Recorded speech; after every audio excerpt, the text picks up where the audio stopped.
Walong co-perpetrators o kasabwat umano ni dating Pangulong Rodrigo Duterte ang pinangalanan ng prosecution panel sa ikalawang araw ng pagdinig sa ICC.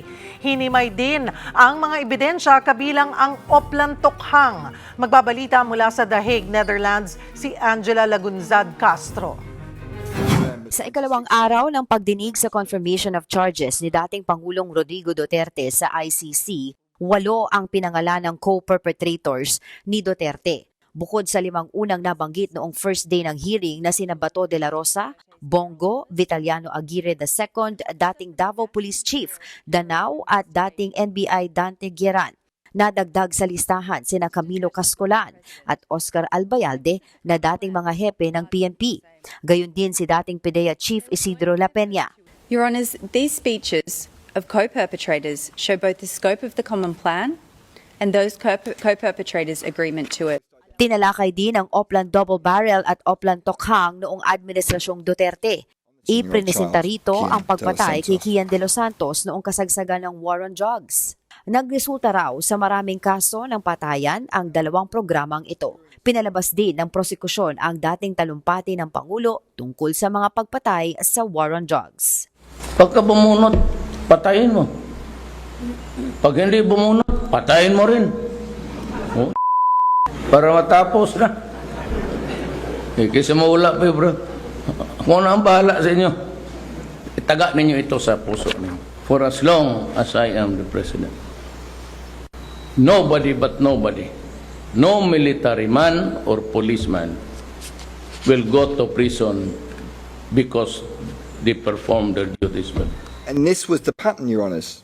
Out of one side of his mouth, quietly, occasionally, he would speak about self-defense. And out of the other side of his mouth, loudly, frequently, he would say, kill, and I will protect you, I will pardon you, and I will promote you.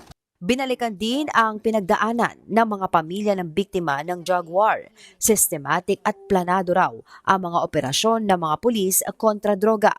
Hindi naman kasama sa nagpresenta ng merito sa kaso ang kampo ni Duterte. Pero sa panayam kay Attorney Nicholas Kaufman, abogado ng dating Pangulo, masaya raw si Duterte sa takbo ng pagdinig. He was happy. Just that? I'm not going to go into exactly what was said between us. There is a certain concept called attorney-client privilege, but I can assure you that he's extremely happy with the way that things are going at the present moment in time.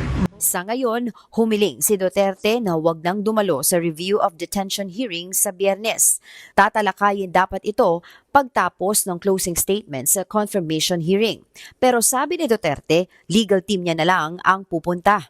Hindi pa inaaprubahan ng pre-trial Chamber 1 ang naturang request ni Duterte. Samantala, kumpiyansa ang kampo ng drug war victims na malakas ang mga presenta nilang merito kahapon. Pagod po, pero very thankful to God. Are you proud po sa inyong ginawa?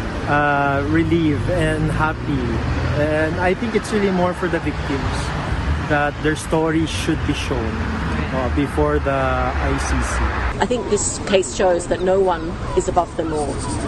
Duterte thought that he was untouchable, and I think this sends a message that if you commit grave violations of human rights, if you commit crimes against humanity, then you will be held accountable.